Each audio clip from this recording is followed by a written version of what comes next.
तो आज सीखेंगे हम लोग करेंसी।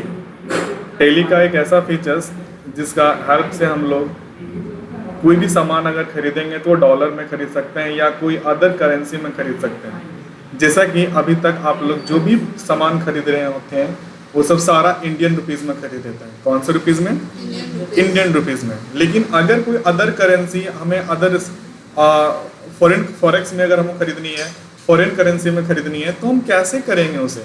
ठीक है, तो वो हम फीचर्स हम करेंसी के थ्रू से काम कर सकते हैं। तो इसके लिए सबसे पहले हम लोग कंपनी क्रिएट करेंगे। ठीक है, Alt F3 के से हम लोग क्या करेंगे? कंपनी क्रिएट करेंगे। कंपनी का आप नाम डाल दीजिए। कंपनी का आप कोई भी नाम दे सकते हैं। ठीक है, XYZ इंटरप्राइजेज। ठीक है, एड्रेस इसका आप जो भी देना चाहते हैं, धनबाद, झारखंड, आप ये सब चीज़ें फिल कर लेना। ठीक है, आगे आते हैं, स्कैप करिएगा। स्कैप करने के बाद में हमें क्रिएट करनी है। क्या क्या क्रिएट करनी है? तो क्रिएट करनी है हमें लेज़र। लेज़र कितना? तो 3 लेज़र हम लोग बनाएंगे। कौन कौन सा लेज़र? आप कैपिटल ले सकते हो, आप कैपिटल ले लीजिए। ठीक है, कैपिटल के अंतर्गत आएगा। इसके बाद हम लोग एक परचेज का बनाएंगे। परचेज हमारा परचेज में आएगा। फिर हमारा सेल्स आएगा। सेल्स हमारा किस में आएगा? सेल्स में। ये 3 लेजर बनानी है। अब ये 3 लेजर बनाने के बाद में हमें क्या करनी है? Stock group, stock item create करनी है। ठीक है, जो कि हम आप लोग को इन्वेंट्री बनाते टाइम में बताए थे। स्टॉक आइटम में जिनको इन्वेंट्री नहीं आ रहा है वो पहले जाकर इन्वेंट्री का वीडियो देख लीजिएगा। उसके बाद फिर आप इसको कंटिन्यू करेंगे। अगर नहीं किए हैं तो कोई बात नहीं, फिर से हम बता दे रहे हैं। यहाँ पे करनी क्या है? जो भी हमको सामान खरीदनी है, जैसे हमें कुछ लैपटॉप खरीदनी है, हम ये देख लेंगे कि हमें लैपटॉप चाहिए। कौन सी? i5 की 10th जनरेशन, जिसमें से 8 GB रैम हम लिख देते हैं और 512 GB का SSD लिख देते हैं। ठीक है, SSD हार्ड डिस्क होता है। अब अंडर में Alt C करनी है। Alt C करना है, वो कंपनी के नाम देना है यहाँ पे कि ये आपका जो कौन सा ग्रुप का है। तो हमने कह दिया कि डेल का है। ठीक है, ये डेल का है। फिर यहाँ पे पीसेस, आप चाहे यूनिट्स देना चाहते हैं, यहाँ पे NOS दे दो या फिर आप पीसेस दे दो। ठीक है, ये सब चीज़ें आप यहाँ पे कर सकते हो। इसके बाद आप इंटर करके आगे बढ़ सकते हैं। देन आपको क्या करना पड़ेगा? फिर से बैक आनी है और यहाँ पे करेंसी अवेलेबल है। तो करेंसी को आप डायरेक्टली आप यहाँ पे क्रिएट नहीं करोगे। क्या करोगे? क्रिएट नहीं। और आप जैसे डॉलर में काम करना है हमें, तो यहाँ पे डॉलर फॉर्मल नेम पूछा जा रहा है, तो फॉर्मल नेम हम लोग यहाँ पे डॉलर लगाते हैं। ठीक है, किसका? ये डॉलर। अब आते हैं आगे। ठीक है, ये चीज़ें हो गया। इसके बाद हम क्या करेंगे? वॉचर में आएंगे। ठीक है, वॉचर में क्लिक करेंगे, F6 प्रेस करेंगे। F6 में हम लोग क्या करेंगे? Cash account debit to capital account आप यहाँ पे ले सकते हो। जैसे अगर आप डॉलर में आपको सारा चीज़ें रखना चाहते हो तो आपने क्या किया? $1000 से क्या किया? सामान को खरीदा। ठीक है, सॉरी, कैपिटल स्टार्ट किया। तो 1000 से कैपिटल स्टार्ट किए आप। आपको यहाँ पे करने क्या है? बस यहीं पे एक रेट ऑफ एक्सचेंज डालनी है कि हम ये रेट ऑफ एक्सचेंज कितना डालेंगे। यहाँ पे दिया हुआ है कि ₹1 पर डॉलर, लेकिन हमें ₹1 पर डॉलर नहीं करनी है।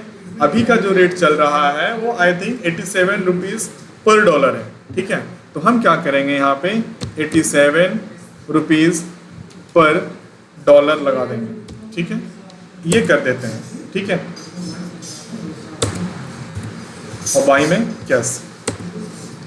ठीक, ये 87 हो गया, कोई दिक्कत?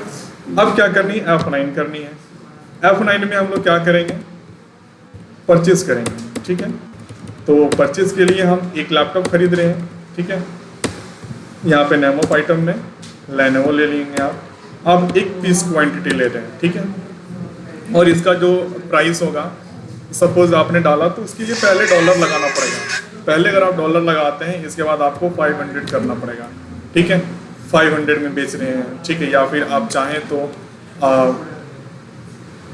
हाँ कोई बात नहीं, $100, $200 जितने में आप बेचना चाहो आप बेच सकते हो। ठीक है, फिर से वही काम करनी है यहाँ पे कि 87 रुपीज़ पर डॉलर, ये डॉलर का ये फिक्स रहेगा, तीनों में रहेगा, ठीक है। अब ये आ गया $200, यानी कि एक लैपटॉप हमारा कितने का आ रहा है, 17,400 का। ये एक एग्जांपल लिया गया है, रेट से इसका, जेन्युइन रेट से इसका कोई ताल्लुक नहीं है, ठीक है। ये एक हमने $200 में ये चीज़ें परचेज कर लिया, ठीक है, कोई दिक्कत। अब इसे हमको सेल करनी है, एफेड करेंगे, एफेड में हम लोग सारे डिटेल्स फिलअप कर लेंगे। इसके बाद हमारे पास एक पीस लैपटॉप है, हमने एक पीस उनको बेचना है, तो यहाँ पे क्या करेंगे, डॉलर रहेगा, और हमें 200 में खरीदे थे तो हम लोग इसको $220 में इसको सेल कर देंगे, ठीक है। तो अब से वही देखिए फिलअप आ गया, ऑटोमेटिक फिल आ गया, ये तो अच्छी बात है, ठीक है। अब आपको फिल करने की आवश्यकता नहीं है, यानी कि हमने खरीदी थी 17,400 अराउंड, अब हमको एक लैपटॉप में 19,140 रुपीज़ मिल रही है, चूँकि $20 हमारा एक्स्ट्रा आ रहा है, ठीक है। ये समझ में आया। आप अगर इसका PDF अगर लेना चाहते हैं तो आप पेजअप कर लेना, ठीक है, और पेजअप के बाद में आप प्रिंट करके इसका आप चाहें तो PDF बना लीजिएगा इसे, ठीक है। PDF बना लेते हैं तो आप यहाँ पे अगर हम एक काम करते हैं, पिक्चर्स में रख देते हैं और एक करेंसी के नाम से सेव कर देते हैं, ठीक है। तो अब इसे क्या करनी है, ओपन करके अगर हमको देखना है तो हम यहाँ पे पिक्चर्स में सेलेक्ट करेंगे और करेंसी नाम का एक फाइल होगा, उसे ओपन करेंगे।